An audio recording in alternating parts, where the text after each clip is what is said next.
कर रहा था। उस माँ को पेट में इतना बेजोड़ दर्द हुआ था। जब कोई बच्चा जन्म लेता है ना, तो एक माँ से पूछिए कि उस समय दर्द भी करता है, तो वो माँ बताती है कि इतना दर्द करता है कि लगता है कि मेरा प्राण निकल जाएगा, दम टूट जाएगा, मृत्यु हो जाएगी एक बच्चा को जन्म देने में। विचार कीजिए सर जरा, जब आप माँ के गर्भ से जन्म लेते हैं, जन्म आते हैं, तो क्या आप ठीक ठाक रहते हैं? डॉक्टर घोषित कर दिया इसको जॉन्डिस है, अब देखिए कितना बड़ा फेरा है। 7 दिन तक आपको शीशा में रखा, 10 दिन तक शीशा में रखा, एक दिन का चार्ज है 7,000 टका। 10 दिन में 70,000 टका हुआ, 70,000 जमा कीजिए, तब वो बच्चा को लेकर निकलिए। विचार कीजिए, माँ के पेट में जब थे तो माँ का ब्लड सूख गया, माँ की रोशनी चली गई। जन्म देने काल में सब बिच्छू का दर्द सहना पड़ता है। जब जन्म लिए तो बच्चा को जॉन्डिस था, 70,000 टका माँ दे रही है, तब अपना बच्चा को ले गया घर। वहां भी सर्दी खांसी कफ घेर रहा है, रोज दवा चल रहा है, रोज दवा चल रहा है। विचार कीजिए। और जब आपका शरीर में कुछ ताकत आया, जान आया, तो माँ हाथ में पट्टी दिया, पेंसिल दिया, कॉपी दिया, कलम दिया, और आपको ट्यूशन वाला मास्टर आपके दरवाजे पर आता है, आपको क ख ग घ ङ सिखाने के लिए, ABCD सिखाने के लिए आता है ना। वहां भी पैसा लगा माँ बाप का। पढ़ाते पढ़ाते आपको MA कराया, PhD कराया, आप डॉक्टर बन गए, इंजीनियर बन गए, कलेक्टर बन गए, मास्टर बन गए, आप बिजनेसमैन बन गए, अच्छे फार्मर बन गए, आप पंचायत का नेतृत्व करने वाले मुखिया जी बन गए, सरपंच जी बन गए, समिति जी बन गए, और एक वार्ड को चलाने वाले आप वार्ड मेंबर बन गए। ये कृपा किनका है? तो माँ बाप का है। इसलिए संतों ने कहा, माँ बाप से बढ़कर जग में दूजा नहीं खजाना, जिसने तुझे जन्म दिया रे, दिल उसका नहीं दुखाना।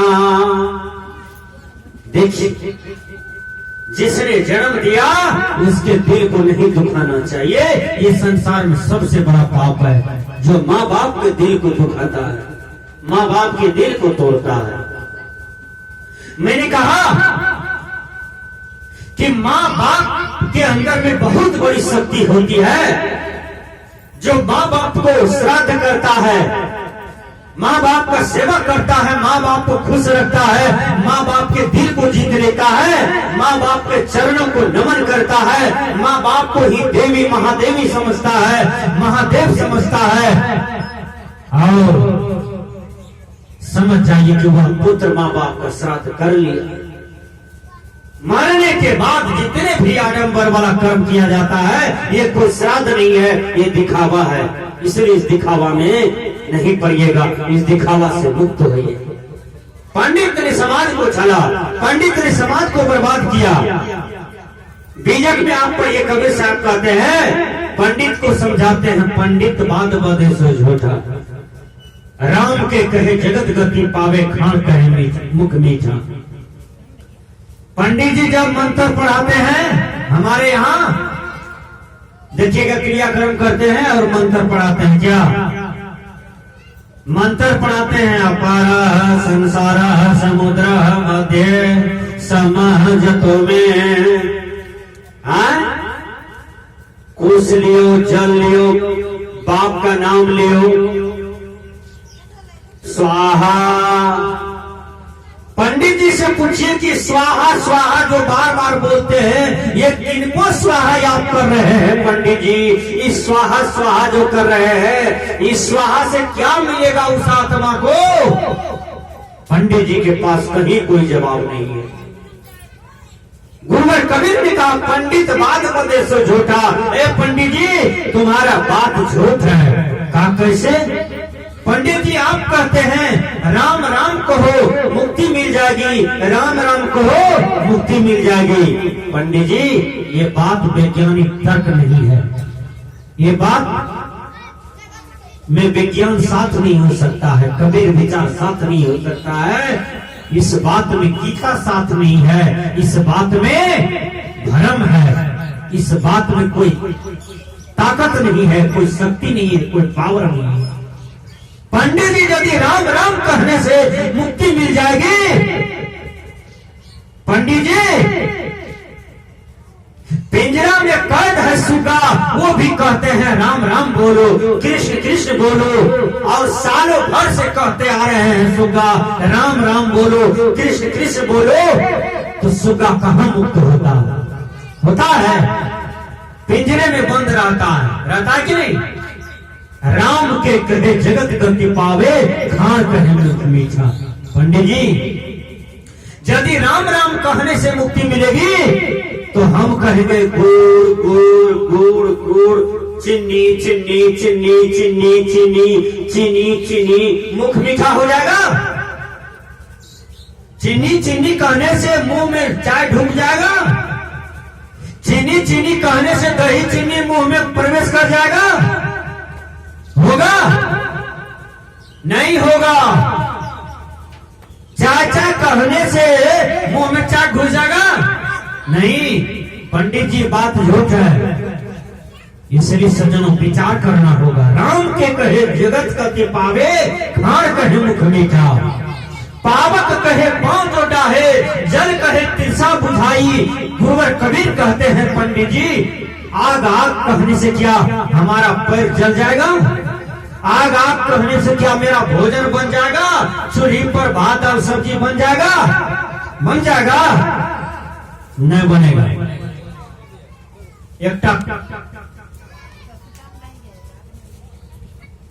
एक बहुरानी कहती है अपने पति से, हे कल के पति देव आपसे बढ़ करके कौन है जानते हैं? कहा कौन? कल के अपना घर में जो फोटो में भगवान है वो आपसे बढ़ के। कहा उन्हीं की कृपा से हमको 2 पुत्र होगा, उन्हीं की कृपा से 2 बेटी होगा, उन्हीं की कृपा से हमको धन मिलेगा, संपत्ति मिलेगी, उन्हीं की कृपा से हम सुखी रहेंगे। ठीक से सुनिए। कहाँ है वो फोटो? कहा घर में है। गोसाई घर में नहीं जानते हैं? देवता वाला घर में है, नहीं जानते हैं? चलिए हम दिखा देते हैं। ये देवता में, ये भगवान में कितना शक्ति है। कहा ठीक है। पत्नी ले जाती है पति को। कहा चलिए वो भगवान को देखिए। वहां ले गए तो उसमें गणेश भगवान था। कहा इन्हीं की कृपा से बेटा होगा, बेटी होगा, संपत्ति मिलेगी, सुखी रहिएगा, स्वस्थ रहिएगा। कहा हम दोनों तो ब्याह करके एबे किए हैं, शादी करके एबे किए हैं तुरंत। इन्हीं की कृपा से तुमको 2 पुत्र कैसे हो जाएगा? अरे यह बात नहीं बोली, इन्हीं की कृपा से दोनों बेटा होगा। कहा ठीक है, इन्हीं की कृपा से होगा ना। 5-6 दिन रहा पत्नी के साथ, 7वां दिन दिल्ली का गाड़ी पकड़ लिया। 3 साल नहीं आया। 3 साल तक पत्नी रही है ससुराल में, नहरा में, ससुराल में, नहरा में। अब 3 साल के बाद जब वो चलता है, अटैची में माँ के लिए कपड़ा लिया, पिता के लिए कपड़ा लिया, वो लड़का पत्नी के लिए कपड़ा लिया, छोटा बच्चा के लिए भी कपड़ा ले लिया, दोनों बेटा के लिए 1 दर्जन कपड़ा ले लिया दोनों बेटा के लिए। जब अटैची लेकर के घर पहुंचा तो पत्नी अटैची खोलती है और अटैची में कपड़ा लता देखती है, खुश होती है। छोटका बच्चा का जब कपड़ा देखी तो कहती है, मेरे पतिदेव हमको ये बात बोलिए, ये छोटका बच्चा जो आप कपड़ा लिए हैं ये किसका कपड़ा है? तो वो कहता है कि आप जो भगवान को फोटो दिखाए थे, आप बोले थे इनके कृपा से 2 पुत्र होगा, तो पुत्र कहाँ है मेरा, उसी के लिए कपड़ा लाए हैं। देखिए कहाँ है बेटा, कहाँ है पुत्र। तब वो कहती है आप पहिए नहीं थे घर में तो हमको बेटा कैसे होगा, बोलिए। तब कहते हैं उसका पति कि बोलो वो फोटो जो है वो उसमें जो भगवान है इंक पेंट वाला, उसमें शक्ति है कि पति में शक्ति है। क्योंकि हाँ अब हमको बोध हो गया कि पति के चरण में शक्ति है, पति भगवान में शक्ति है। इसलिए सजनाओ सीता देखिए कितना बढ़िया से पति भक्ति करती है। जब सीता का अपहरण हो गया, रावण अपहरण करके लेके चला गया लंका, तो सीता को बहुत पटियाने के लिए रावण आता है। सीता का जितना भी सिपाही था, सीता का जितना भी महिला सिपाही थी, आगे पीछे करने वाला लंका में, उसमें विभीषण का बेटी भी थी। विभीषण का बेटी बहुत ज्ञानवती थी। जब राक्षसनी महिला सब सिपाही सब छट जाता था, छट जाती थी, तब विभीषण का बेटी उसको संतावना देती थी, ज्ञान देती थी। विभीषण जैसा ज्ञानवती उसका बेटी, विभीषण का बेटी, और सीता का विचार से मिलता जुलता था। विचार कीजिए, बहुत पटियाने के लिए रावण आया, सोना का लोभ दिया, 50,000 वाला साया साड़ी ब्लाउज का लोभ दिया, टका पैसा का लोभ दिया सीता को। लेकिन मां सीता ने कहा रे अभागा रावण लंकेश, तुम अपने आप को राजा कहते हो, अरे पापी तुम मेरे सामने से चल जाओ। मैं तो सती स्त्री हो, मैं तो पति के सिवा किसी पर पुरुष का चिंतन नहीं करती, न तो किसी के तरफ देखती हो। मेरे जीवन में यदि कोई है तो उसका नाम है श्री राम, श्री राम, श्री राम, इसके सिवा मैं किसी को नहीं जानती। देख लीजिए ये कलयुग का बहनों को देखिए, लड़का करिया है तो शादी होने के बाद भी लड़का को छाटता है कि हम नहीं जबे वो घर, हमारा नहीं पसंद है। लड़का यदि गड़बड़ है, निंगरा है, लुल्ला है, कना है, पुना है, बहरा है, तो उसको छांटता है। छांट देती है माता बहन लोग कि हमको दूसरा विवाह करा दीजिए। विचार कीजिए सजना, हिंदू धर्म में एक मर्यादा है, वो क्या है, शादी एक ही पुरुष से होता है, और एक पुरुष की शादी एक ही नारी से होता है, तो उस नर और नारी का मर्यादा बनता है। बोलिए, यदि आप देखना चाहते हैं कि इतिहास की पन्ने को उल्टा के देखिए, महात्मा गांधी को एक पत्नी था और महात्मा गांधी पूजनीय हो गया। भगवान बुद्ध को एक पत्नी था, भगवान बुद्ध पूजनीय हो गया। विचार कीजिए, भर्तरी को एक पत्नी था, आज भर्तरी भी पूजनीय हो गया। गृहस्थ आश्रम में भी एक पत्नी के साथ रहने वाला बड़े बड़े विद्वान, बड़े बड़े साधक, बड़े बड़े साधु महात्मा गृहस्थ आश्रम में जो एक पत्नी लेकर के रही, बाल बच्चे के साथ रहा, सुंदर भक्ति भजन किया, आज वो भी संसार में पूजनीय हो जाता है। व्यक्ति के कर्म व्यक्ति को पूजनीय बना देता है। विचार कीजिए, केवल विरक्त आश्रम में जाकर के ही पूजनीय नहीं होता है, गृहस्थ आश्रम में भी जाकर के मनुष्य पूजनीय होता है। इतना भी आप अपने अंदर में होश रखें, इतना भी आप अपने अंदर में ज्ञान रखें। जनक जी महाराज के पीछे चलिए। जनक जी महाराज के पास बाल बच्चा, पत्नी, धन दौलत, खेती, सब चीज, लेकिन जनक जी महाराज विदेही कहला गए। कैसे? जनक जी महाराज विदेही कहला गए। गर्भ त्यागी सुखदेव मुनि था, वो सुखदेव मुनि जब गुरु खोजने लगा तो सब गुरु उसके नजर में गुरुवा ठहर गए, और जनक जी महाराज उसको सदगुरु ठहर गए। एक गृहस्थ आश्रम में रहने वाला महात्मा, और जनक जी उसका गुरु बन गए, जो जन्म त्यागी था सुखदेव मुनि। कैसे? गिरहस्थ का मतलब ये नहीं होता है केवल बच्चा पैदा करते जाना, एक सोढ़ी बच्चा पैदा कर दिए, ये गिरहस्थ का लक्षण नहीं है, ये गिरहस्थ का धर्म नहीं है। यदि बच्चा ही पैदा करना चाहते हैं, 1 2 3 बच्चा हो गया, ये बहुत हो गया, इससे ज्यादा नहीं पैदा करना चाहिए। जितना पैदा कीजिएगा उतना दुख बढ़ेगा, उतना शोक बढ़ेगा, उतनी आपको समस्या बढ़ेगी, उतना ही आपको अशांति फैलेगी।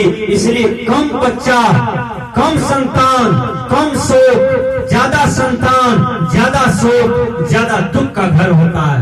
छोटा परिवार सुखी परिवार। पंडित श्री राम शर्मा आचार्य ने कहा, मैंने कहा जनक जी महाराज गृहस्थ आश्रम में रहने वाला जम करके ध्यान करते हैं, साधना करते हैं, साल साल में भंडारा करते हैं। कोई साधु महात्मा आ जाता है तो जनक जी अपने से चरण पखारते हैं, चरणामृत लेते हैं, उसको छींटते हैं, चरणामृत मुंह में ग्रहण करते हैं और जनक जी महाराज जम करके साधु का सेवा करते हैं, जम करके सत्संग करते हैं, जम करके भंडारा में जाते हैं। ये गृहस्थ आश्रम में रहने वाला जनक जी महाराज आज पूजनीय हो गए संसार में। विचार कीजिए, गृहस्थ का मतलब ये नहीं कि हम धोती गमछा लाठी हाथ में रखे हैं, गेहूं उपजाते हैं, धान उपजाते हैं, यही गृहस्थी है। हम माया में है तो संसार के लोग गाया में रहता है। विचार कीजिए, माया में रहने वाला तुच्छ होता है क्या? माया में रहने वाला नीच होता है क्या? नहीं भैया, सब माया में है दुनिया में। चाहे वो ब्रह्मचर्य आश्रम हो कि विरक्त आश्रम हो कि संन्यास आश्रम हो कि गृहस्थ आश्रम हो, सब माया में है। माया मतलब संसार। संसार में सब है, लेकिन आपके मन में संसार न बस जाए, आपके मन में संसार का घर न बस जाए, आपके मन में संसार डेरा न डाल दे। ये आपके अंदर में होना चाहिए कि संसार को आप जीत लें। आप सुन रहे थे, बादशाह सिकंदर समूचा विश्व को जीत लिया और जीतते जीतते समूचा विश्व के चाबी को अपने पास रख लिया, लेकिन सिकंदर का हार हो गया। क्यों? सिकंदर समूचा विश्व को जीत लिया लेकिन अपने मन को नहीं जीत पाया। जीतम जगत कर मनो ही है ना। जगत को किसने जीता? जिसने अपने मन को जीता। कस्यास्ति नाशे मनसो ही मोक्ष। किसके नाश में मोक्ष है? विचार करना होगा सज्जनों, किसके नाश में मोक्ष है?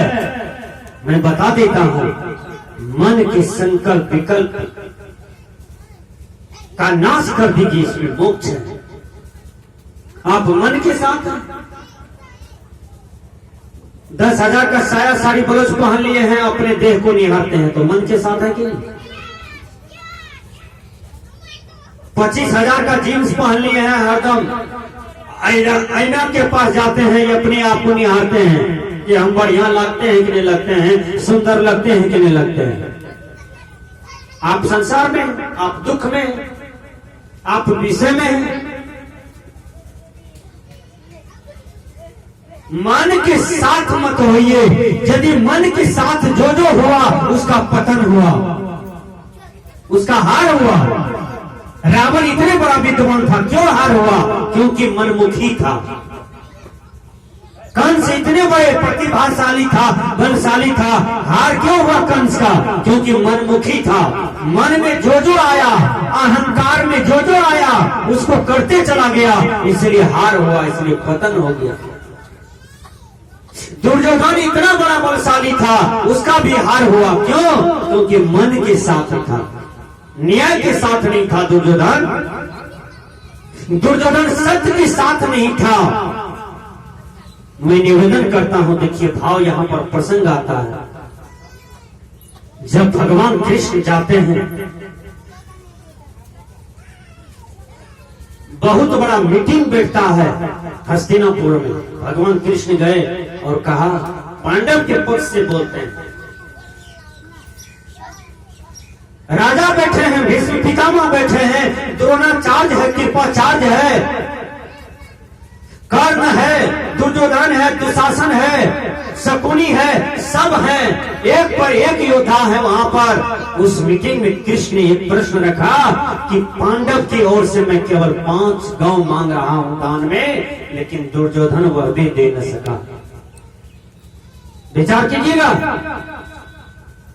5 गांव को छोड़ करके 5 घर मांगा कि 5 ठो घरे दे दिए, 5 ठो रूमे दे दीजिए, वो भी दुर्योधन नहीं दे सका। तब भगवान कृष्ण कहते हैं तो दे दो केवल 5 ग्राम का, 5 ग्राम में दे दीजिए, वो भी दुर्योधन नहीं दे सका। दुर्योधन जब नहीं दे सका तो भगवान कृष्ण ने कहा दुर्योधन रण ऐसा होगा फिर कभी नहीं जैसा होगा। ऐसा रण होगा, ऐसी लड़ाई होगी, ऐसा महाभारत होगा कि फिर इस युग में वैसा खून नहीं बहेगा। इसलिए दुर्योधन तो इस खून को रोक सकते हो, इस युद्ध को रोक सकते हो, लेकिन दुर्योधन सत्य का साथ नहीं हुआ और उसका पिताजी तो अंधा था, वो कर्म से भी अंधा था। धृतराष्ट्र जी माता वो भी स्वार्थ में पड़ करके हमेशा पुत्र पक्ष में बोलते थे। ध्यान से सुनिए, कबीर साहब ने कहा राग द्वेष निर्बारो हो। जो राजा स्वार्थ में पड़ करके न्याय करेगा उस राजा का न्याय कभी सही नहीं हो सकता है, उस महात्मा का प्रवचन कभी सही नहीं हो सकता है जो राग द्वेष में जीवन जीता है। वह नेता का सेवा भाषण ठीक नहीं हो सकता है जिसका जीवन राग और द्वेष में बीत रहा है। राग द्वेष से ऊपर उठ करके कर्म करना चाहिए, राग द्वेष से ऊपर उठ करके सेवा करना चाहिए, राग द्वेष से ऊपर उठ करके प्रवचन करना चाहिए, भाषण करना चाहिए। तब आपका सुदृढ़ सेवा होगा, सुदृढ़ कर्म होगा। पांडु जब भगवान कृष्ण के याचना को जब ठुकरा देते हैं, दुर्योधन देखिए कितना घमंडी है। दुर्योधन जब भगवान कृष्ण ज्ञान की बातें करने लगे तो दुर्योधन कहते हैं हमको प्रवचन की पाठ पढ़ाने आए हो, पकड़ो इन ग्वालों को और इसको बंदी करो। भगवान कृष्ण ने चक्र निकाला और चक्र जब निकाला तब सब फील्ड खाली कर दिया, सब अंधे हो गए, सब उनकी शक्ति के आगे में गुम हो गए, मान हो गए, सबको बंदी खाली कर करके भागना पड़ा। और भगवान कृष्ण उठे और चले गए सीधे विदुर के घर। विचार कीजिए, हमारे कहने का भाव है जब चले गए तब देखिए क्या होता है।